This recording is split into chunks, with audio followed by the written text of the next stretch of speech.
Oh, sino yan? Pre, ako to. Oh, pre, napadalo ka. Anong oras na? Wala, pre. Magkaaway na naman kami eh. Parehas pala tayo eh. Oh, eto. Shot ka muna. Cheers! Ano ba nangyari? Ewan ko ba, pre? Lagi na lang mainit ulo niya eh. Sa bagay, babae nga naman. Nagagalit ng walang dahilan. Abnormal eh, no? Oo nga eh. Kwento ka naman. Paano ba nagsimula? Ganito kasi yun eh. Eto na naman, galit na naman, nakakunot na naman ang kilay mo.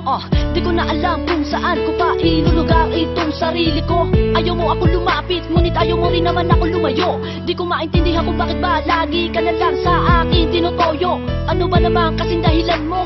Bakit ba ang init ng ulo? Lagi kang nag-iinarte sa tuwing ako'y palagi sumusuyo. Laging tamang hinala, kahit mali na ang akala. Pero kahit na ganyan ka, di pa rin ako magsasawang mahalin ka.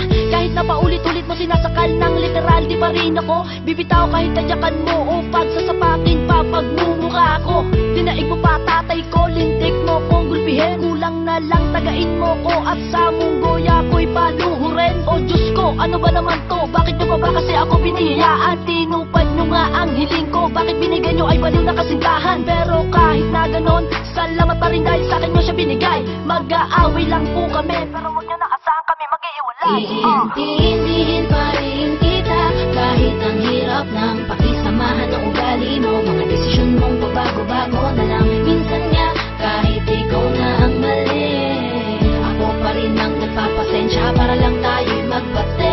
Kahit nga ako'y lagi mong inaaway, hindi sumagi sa isipan kong sa'yo'y humiwalay. Eto ang tatandaan mo, walang susuko, mag-aaway lang tayo. Kahit na palagi ka na lamang galit na, hindi ko na alam kung anong dahilan mo. Madalas ka na nagsusungit at para bang araw-araw ay kabuwanan mo. Di kumpleto ang isang linggo nang walang pagtatalo, dito mo ako sinanay. Bawat utos-utos pag hindi ko nasunod, dinaig mo pa si nanay. Talagang grabe ka, di ko na talaga alam ang nangyayari sa'yo. Lagi ka na lang tamang hinala, aminin mo nga ikaw ay nagbabato.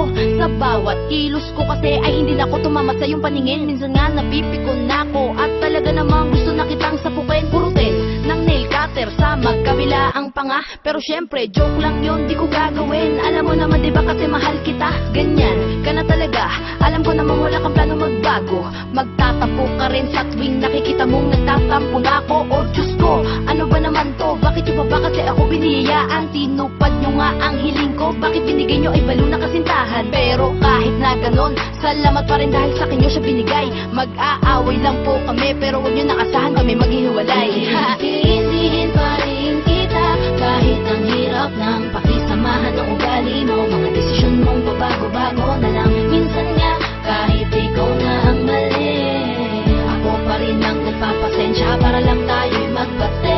Kahit nga ako'y lagi mong inaaway, hindi sumagi sa isipan kong sa'yo'y humiwalay. Eto ang tatandaan mo, walang susuko, mag-aaway lang tayo. Pero alam mo pre, kahit pa siguro araw-araw kami mag-away, isa lang mapapangako ko, hindi kami maghihiwalay nun. Kami rin eh. Kahit pa siguro, pilit-pilitin ko na